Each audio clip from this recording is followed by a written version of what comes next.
ಕರ್ನಾಟಕ ರಾಜ್ಯಕ್ಕೆ ಭಾರಿ ಅನ್ಯಾಯ ಮಾಡಿದ್ದಾರೆ ಅಂತ ಹೇಳಿ ನಾನಾದರೂ ಕೂಡ ಭಾವಿಸ್ತೀನಿ. ಈ ಬಾರಿ ನಿರ್ಮಲಾ ಸೀತಾರಾಮನ್ ಅವರು ಹಣಕಾಸು ಮಂತ್ರಿಗಳ ಮೇಲೆ ರಾಜ್ಯದ ಜನ ಭಾರಿ ವಿಶ್ವಾಸ ಇಟ್ಕೊಂಡಿದ್ರು. ಈ ಸರಿ ಕರ್ನಾಟಕಕ್ಕೆ ಅದನ್ನೆಲ್ಲ ರೀಪ್ಲೇಸ್ ಮಾಡ್ತಾರೆ, ಹೆಚ್ಚು ಹಣ ಕೊಡ್ತಾರೆ ಅಂತ ಹೇಳಿ.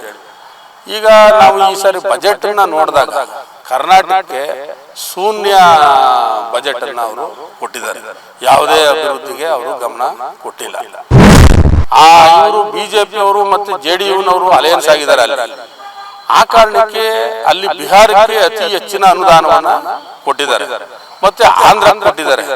ಇವಂದ್ರೆ ಇವರಿಗೆ ಮೈತ್ರಿಗೆ ಸಹಕಾರ ಕೊಟ್ಟಂತ ರಾಜ್ಯಗಳಿಗೆ ಕೊಟ್ಟಿದ್ದಾರೆ ಹೊರತು ಕರ್ನಾಟಕ ರಾಜ್ಯಕ್ಕೆ ಸಂಬಂಧಪಟ್ಟಂಗೆ ಇವರು ಯಾವುದೇ ರೀತಿಯ ಹಣನ ಕೊಟ್ಟಿಲ್ಲ. ಈ ಸರಿ ಬಜೆಟ್ 50 ಲಕ್ಷ ಕೋಟಿಗೂ ಹೆಚ್ಚು ಹಣನ ಬಜೆಟ್ ಅಲ್ಲಿ ಮೀಸಲಿಟ್ಟಿದ್ದಾರೆ. 50 ಲಕ್ಷ ಕೋಟಿ ಬಜೆಟ್. ಇದರಲ್ಲಿ ಅವರು ವಿಶೇಷವಾಗಿ ಹೇಳ್ತಾ ಇರತಕ್ಕಂಥದ್ದೇನು, ಈ ಮಧ್ಯಮ ವರ್ಗದವರಿಗೆ 12 ಲಕ್ಷದವರೆಗೆ ಟ್ಯಾಕ್ಸ್ ಫ್ರೀನ ಮಾಡಿದೀವಿ ಅಂತ ಹೇಳ್ತಾ ಇದ್ದಾರೆ. ಅಂದ್ರೆ ಅದು 12 ಲಕ್ಷ ಅಲ್ಲ, ಅದು ಓನ್ಲಿ 4 ಲ್ಯಾಕ್. ಯಾವುದೇ ದೇಶ ಅಭಿವೃದ್ಧಿ ಆಗಬೇಕು ಅಂತ ಹೇಳೋದಾದ್ರೆ ಆ ದೇಶದ ಶಿಕ್ಷಣ ಅಭಿವೃದ್ಧಿ ಆಗಬೇಕು. ಈಗಲೂ ಕೂಡ ನಾವು ವಿಶ್ವಗುರು ಅಂತ ಹೇಳ್ತಿರಲ್ವಾ, ನೀವು ವಿಶ್ವಗುರು ಅಂತ ಹೇಳ್ಕೊಳ್ಳೋದಂಗೆ ಭಾರತ ದೇಶದಿಂದ ಮೆಡಿಕಲ್ಗೆ ಹೋಗ್ತಕ್ಕಂಥ ಸ್ಟೂಡೆಂಟ್ಗಳು ಹೊರದೇಶಗಳಿಗೆ ಹೋಗ್ತಕ್ಕಂಥವ್ರು ಅತಿ ಹೆಚ್ಚಿನ ಸಂಖ್ಯೆಯಲ್ಲಿದ್ದಾರೆ. ಯಾಕೆ ಈ ದೇಶದಲ್ಲಿ ಅವ್ರಿಗೆ ಮೆಡಿಕಲ್ ಎಜುಕೇಶನ್ ಕೊಡ್ಲಿಕ್ಕೆ ಸಾಧ್ಯ ಆಯ್ತಾ ಇಲ್ಲ? ಒಟ್ಟಾರೆಯಾಗಿ ಈ ಬಜೆಟ್ ಅನ್ನ ನಾವು ನೋಡಿದಾಗ ಇದು ಒಂದು ರೈತ ವಿರೋಧಿ, ಯುವ ಜನರ ವಿರೋಧಿ, ಮಹಿಳೆಯರ ವಿರೋಧಿ. ಮಹಿಳಾ ಸಬಲೀಕರಣಕ್ಕೂ ಯಾವುದೇ ರೀತಿಯ ಅನುದಾನಗಳನ್ನ ಕೊಟ್ಟಿಲ್ಲ.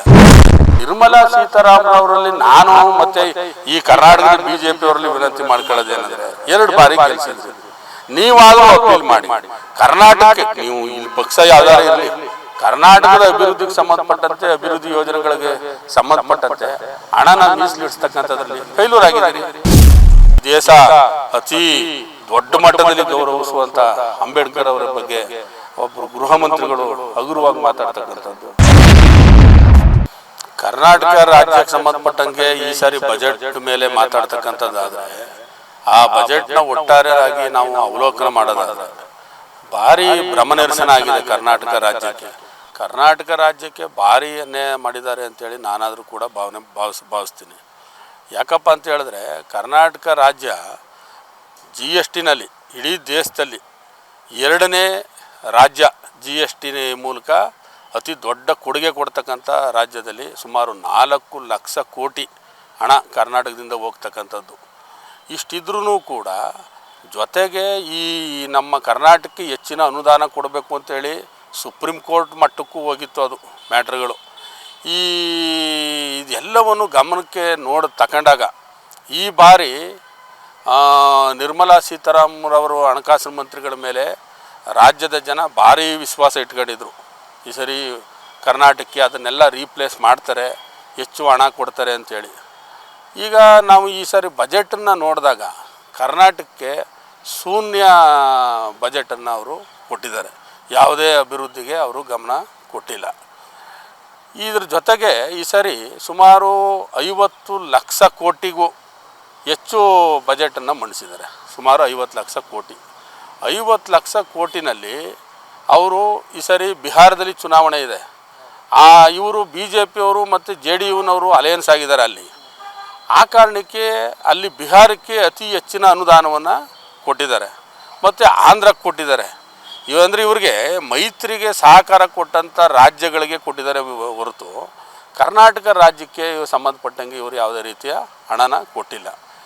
ಜೊತೆಗೆ ನಾನು ಒಂದು ತಮ್ಮ ಮೂಲಕ ಹೇಳೋಕ್ಕೆ ಇಷ್ಟಪಡೋದೇನೆಂದರೆ, ಕರ್ನಾಟಕದಿಂದ ಮಾನ್ಯ ಶ್ರೀಮತಿ ನಿರ್ಮಲಾ ಸೀತಾರಾಮನ್ ಅವ್ರನ್ನ 2 ಬಾರಿ ರಾಜ್ಯಸಭಾ ಸದಸ್ಯರಾಗಿ ಕಳಿಸಿದ್ದಾರೆ. ಆ ಕೃತಜ್ಞತೆನಾದರೂ ಇರುತ್ತೆ ಅನ್ನೋದು ನನ್ನ ಅಭಿಪ್ರಾಯ ಆಗಿತ್ತು. ಅದನ್ನು ನೋಡಿದಾಗ ಅವರು ಈಗಲೂ ಕೂಡ ನೀವೇನು ಮಾಡಿದ್ರೂ ಸರಿಯೇ, ನಾನು ಕರ್ನಾಟಕಕ್ಕೆ ಯಾವುದೇ ರೀತಿಯ ಹಣ ಕೊಡೋದಿಲ್ಲ ಅನ್ನುವಂಥ ಹಠಮಾರಿ ಧೋರಣೆ ತೋರ್ದಂಗೆ ಕಾಣಿಸ್ತಾ ಇದೆ. ಈ ಸರಿ ಬಜೆಟ್ಟು 50 ಲಕ್ಷ ಕೋಟಿಗೂ ಹೆಚ್ಚು ಹಣನ ಬಜೆಟಲ್ಲಿ ಮೀಸಲಿಟ್ಟಿದ್ದಾರೆ. 50 ಲಕ್ಷ ಕೋಟಿ ಬಜೆಟು. ಇದರಲ್ಲಿ ಅವರು ವಿಶೇಷವಾಗಿ ಹೇಳ್ತಾ ಇರತಕ್ಕಂಥದ್ದೇನು, ಈ ಮಧ್ಯಮ ವರ್ಗದವ್ರಿಗೆ 12 ಲಕ್ಷದವರೆಗೆ ಟ್ಯಾಕ್ಸ್ ಫ್ರೀನ ಮಾಡಿದ್ದೀವಿ ಅಂತ ಹೇಳ್ತಾ ಇದ್ದಾರೆ. ಅದು 12 ಲಕ್ಷ ಅಲ್ಲ, ಅದು ಓನ್ಲಿ 4 ಲ್ಯಾಕು ಅಷ್ಟೇ. ನೀವು 12 ಲಕ್ಷ ತೋರಿಸ್ಕೋಬೇಕು, ನಿಮಗೆ ರಿಬೇಟ್ ಆಗಬೇಕು ಅಂತ ಹೇಳೋದಾದರೆ ನೀವು ವಿವಿಧ ರೀತಿಯ ಉಳಿತಾಯ ಯೋಜನೆಗಳಲ್ಲಿ, ಇನ್ಶೂರೆನ್ಸು, ಬೇರೆ ಬೇರೆ ಉಳಿತಾಯ ಸ್ಕೀಮ್ಗಳಲ್ಲಿ ಹಣ ಏನಾರ ವಿನಿಯೋಗ ಮಾಡಿದರೆ ಅದಕ್ಕೆ ಸಂಬಂಧಪಟ್ಟಂಥ ಸೂಕ್ತವಾದ ದಾಖಲೆಗಳನ್ನ ಕೊಟ್ಟರೆ ನಿಮಗೆ ಹಣ ಅದು ರೀಫಂಡ್ ಆಗುತ್ತೆ. ಇಲ್ಲದೆ ಹೋದರೆ 4 ಲಕ್ಷ ಮೇಲ್ಪಟ್ಟರೆ ನೀವು ಅದಕ್ಕೆ ಟ್ಯಾಕ್ಸನ್ನ ಕಟ್ಟಲೇಬೇಕಾಯ್ತದೆ. ಒಂದು ಜೊತೆಗೆ ಈ ಸಾರಿ ಬಜೆಟಲ್ಲಿ ಈ ರೈತರನ್ನ ಸಂಪೂರ್ಣವಾಗಿ ಕಡೆಗಣನೆ ಮಾಡಿದ್ದಾರೆ. ಭಾರತ ದೇಶ ಸುಮಾರು 70% ಹಳ್ಳಿಗಳಿಂದ ಕೂಡಿರ್ತಕ್ಕಂಥ ದೇಶ. ಇಂಥ ಕೃಷಿ ಆಧಾರಿತವಾದಂಥ ಈ ದೇಶದಲ್ಲಿ ಅವರು ಕೃಷಿಗೆ ಇಟ್ಟಿರ್ತಕ್ಕಂಥ ಹಣ ಸಂಪೂರ್ಣವಾಗಿ ಕಡಿಮೆ ಆಗಿದೆ. ಕೃಷಿಗೆ ಹೆಚ್ಚಿಗೆ ಏನು ಹಣ ಇಟ್ಟಿಲ್ಲ ಅವರು. ಮತ್ತು ರೈತರು ಬೆಂಬಲ ಬೆಲೆ ಕೊಡಬೇಕು ಅಂಥೇಳಿ ದೆಹಲಿ ಮತ್ತು ಆ ಬಾರ್ಡರ್ನಲ್ಲಿ ಸುಮಾರು 3-4 ವರ್ಷಗಳಿಂದ ಸುದೀರ್ಘವಾದಂಥ ಹೋರಾಟ ಮಾಡ್ತಾಯಿದ್ದಾರೆ. ಅವ್ರಿಗೆ ಅವರ ಬೆಳೆದಂಥ ಬೆಳೆಗಳಿಗೆ ನ್ಯಾಯಯುತವಾದಂಥ ಬೆಲೆ ಬೇಕು ಅನ್ನೋ, ನಮಗೆ ಸೂಕ್ತವಾದಂಥ ಮಾರುಕಟ್ಟೆಗಳು ಬೇಕು ಅನ್ನೋ ರೀತಿಯಲ್ಲಿ ಅವರು ಭಾಳ ದೊಡ್ಡ ಹೋರಾಟವನ್ನು ಹಗಲು ರಾತ್ರಿ ಮಾಡ್ತಾಯಿದ್ದಾರೆ. ಸಂಪೂರ್ಣವಾಗಿ ಆ ಹೋರಾಟವನ್ನು ಇವರು ಸ್ವಲ್ಪನೂ ಇವರ ಗಮನಕ್ಕೆ ತಗೊಂಡಿಲ್ಲ. ಒಂದು. ಎರಡನೇದು, ಮತ್ತು ಈಗ ಶಿಕ್ಷಣಕ್ಕೆ ಸಂಬಂಧಪಟ್ಟಂಗೆ ಹಣನ ಹೆಚ್ಚಿಗೆ ಇವರು ಮೀಸಲಿಟ್ಟಿಲ್ಲ. ಯಾವುದೇ ದೇಶ ಅಭಿವೃದ್ಧಿ ಆಗಬೇಕು ಅಂತ ಹೇಳೋದಾದರೆ ಆ ದೇಶದ ಶಿಕ್ಷಣ ಅಭಿವೃದ್ಧಿ ಆಗಬೇಕು. ಈಗಲೂ ಕೂಡ ನಾವು ವಿಶ್ವಗುರು ಅಂತ ಹೇಳ್ತಿರಲ್ವ, ನೀವು ವಿಶ್ವಗುರು ಅಂತ ಹೇಳ್ಕೊಳ್ಳೋದಂಗೆ ಭಾರತ ದೇಶದಿಂದ ಮೆಡಿಕಲ್ಗೆ ಹೋಗ್ತಕ್ಕಂಥ ಸ್ಟೂಡೆಂಟ್ಗಳು ಹೊರದೇಶಗಳಿಗೆ ಹೋಗ್ತಕ್ಕಂಥವ್ರು ಅತಿ ಹೆಚ್ಚಿನ ಸಂಖ್ಯೆಯಲ್ಲಿದ್ದಾರೆ. ಯಾಕೆ ಈ ದೇಶದಲ್ಲಿ ಅವ್ರಿಗೆ ಮೆಡಿಕಲ್ಲು ಎಜುಕೇಷನ್ನ ಕೊಡಲಿಕ್ಕೆ ಸಾಧ್ಯ ಆಯ್ತಾ ಇಲ್ಲ?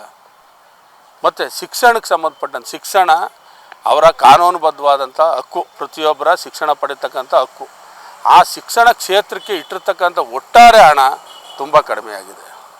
ಮತ್ತು ಯುವ ಜನರ ಅಭಿವೃದ್ಧಿಗೆ ಸಂಬಂಧಪಟ್ಟಂಗೆ ಯುವಕರ ಪರ, ಯುವ ಜನರ ಪರ ಅಂತ ಹೇಳ್ತಾರಲ್ಲ, ಯುವ ಜನರ ಸಬಲೀಕರಣಕ್ಕೆ ಸಂಬಂಧಪಟ್ಟಂತೆ ಯಾವುದೇ ರೀತಿಯ ಹಣ ಅಥವಾ ವಿಶೇಷವಾದಂಥ ಯೋಜನೆಗಳನ್ನ ಇವರು ಈ ಬಜೆಟಲ್ಲಿ ತೋರಿಸಿಲ್ಲ.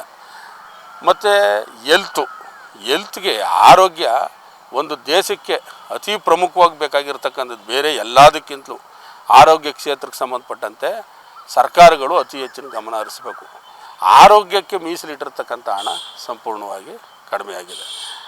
ಈ ಒಟ್ಟಾರೆಯಾಗಿ ಈ ಬಜೆಟನ್ನು ನಾವು ನೋಡಿದಾಗ ಇದು ಒಂದು ರೈತ ವಿರೋಧಿ, ಯುವ ಜನರ ವಿರೋಧಿ, ಮಹಿಳೆಯರ ವಿರೋಧಿ. ಮಹಿಳಾ ಸಬಲೀಕರಣಕ್ಕೂ ಯಾವುದೇ ರೀತಿಯ ಅನುದಾನಗಳನ್ನ ಕೊಟ್ಟಿಲ್ಲ.